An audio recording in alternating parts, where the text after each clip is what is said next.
Ahora, lo que sí, uno como militante político le exige a los funcionarios, y me autoexijo a mí mismo, ponerle más amor a las cosas. Hoy, por más guita que tengas, estás expuesto como cualquiera.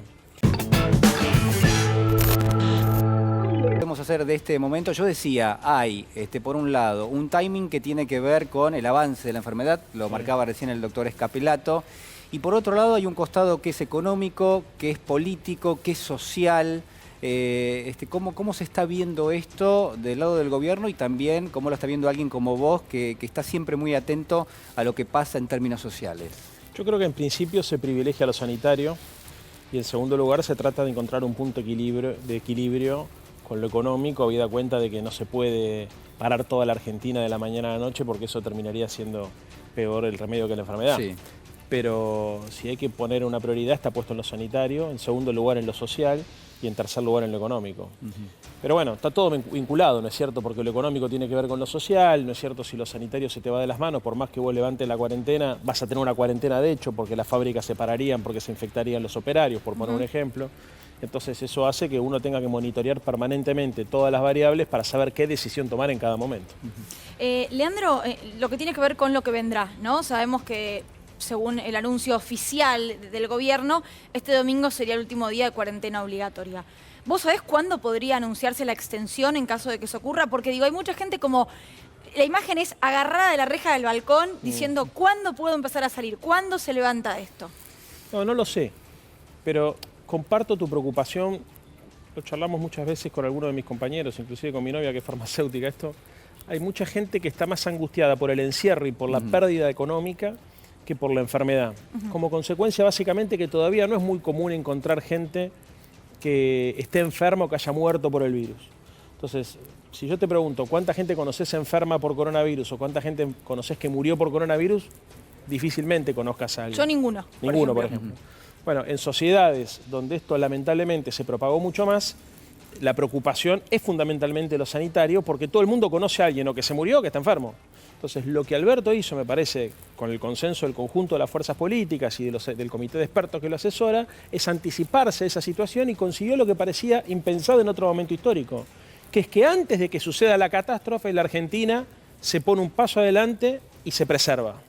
Cosa que no lograron, por ejemplo, los dirigentes políticos ni de España ni de Italia, sabiendo que se les venía encima una muy fea.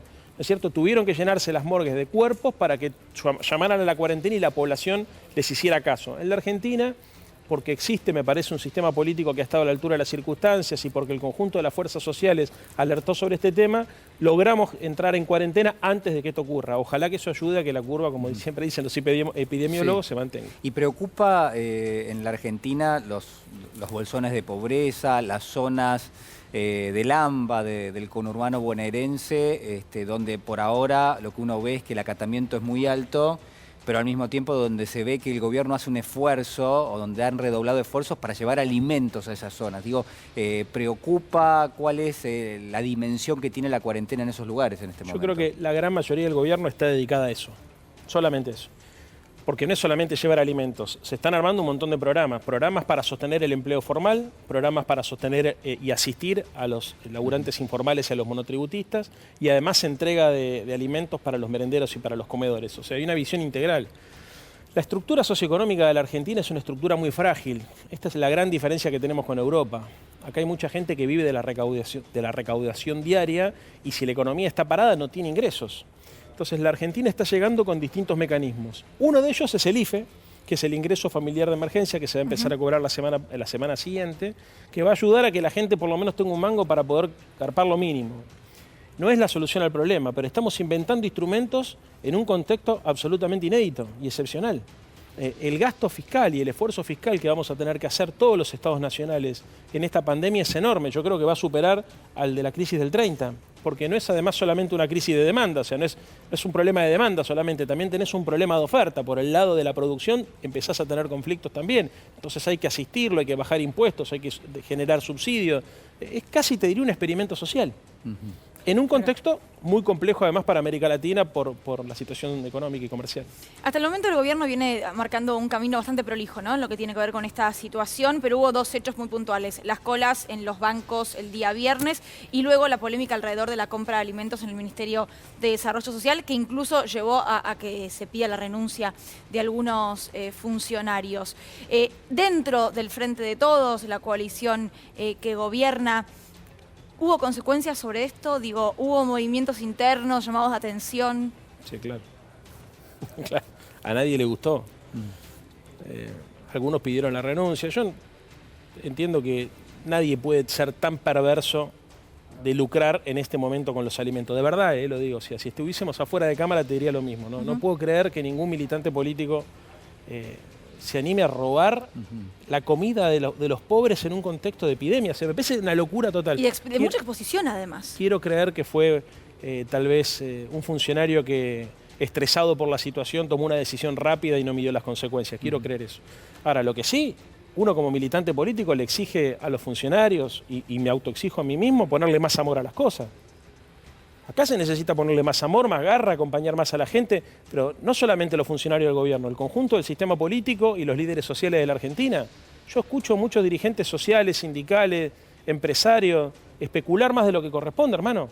Acá la gente está pasándola de verdad complicada, se está angustiando de verdad, estamos entrando en una situación muy difícil y necesitamos que la dirigencia argentina, no solamente política, la dirigencia en general, la dirigencia empresaria, la sindical, la social, esté a la altura de las circunstancias, que ponga el hombre y que ponga más amor. Estar repensando cómo se organizan las sociedades, si nos podemos estar dando cuenta quizás que el sistema económico no le sirve a millones de personas porque no hay salud pública, porque no hay educación pública o por lo que hay no sirve. Digo, ¿eso es posible pensarlo para la Argentina?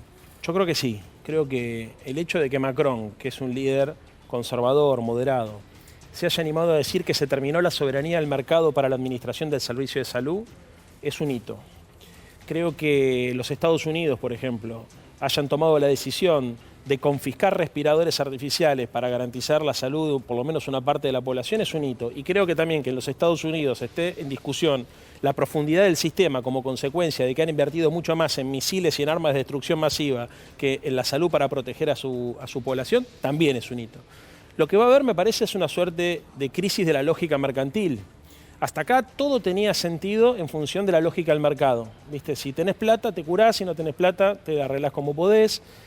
Si tenés que hacer una inversión, siempre medís la productividad y la ganancia, y en todo caso el interés colectivo y el bienestar general está en un segundo plano. Y fundamentalmente el que tiene el poder soberano es el dinero, el gran dios de las sociedades de mercado y la sociedad de consumo que estamos viviendo. Hoy, por más guita que tengas, estás expuesto como cualquiera. Creo que una de las cosas que vamos a aprender es que la acumulación desmedida de dinero, en general, lo que termina provocando son situaciones de mayor desigualdad y mayor infelicidad, incluso para los que acumulan ese dinero. Decíamos con un amigo la vez pasada, lo único que vale la pena acumular en esta vida es conocimiento y amigos. El resto... Coronavirus, lo que tenemos que saber para prevenir. ¿Qué cuidados debemos tomar? Lavarnos las manos con jabón regularmente. Estornudar en el pliegue del codo. No llevarnos las manos a los ojos y a la nariz. Ventilar todos los ambientes. Desinfectar los objetos que se usan con frecuencia. Hablemos de los síntomas. Si tenés fiebre con tos o con dolor de garganta o con dificultad para respirar y estuviste en algún país con circulación del virus o en contacto con algún caso confirmado, no te automediques y consulta inmediatamente al sistema de salud. Para más información, entra en www.argentina.gov.ar o llama al 0800-222-1002. Argentina Unida. Ministerio de Salud. Argentina Presidencia.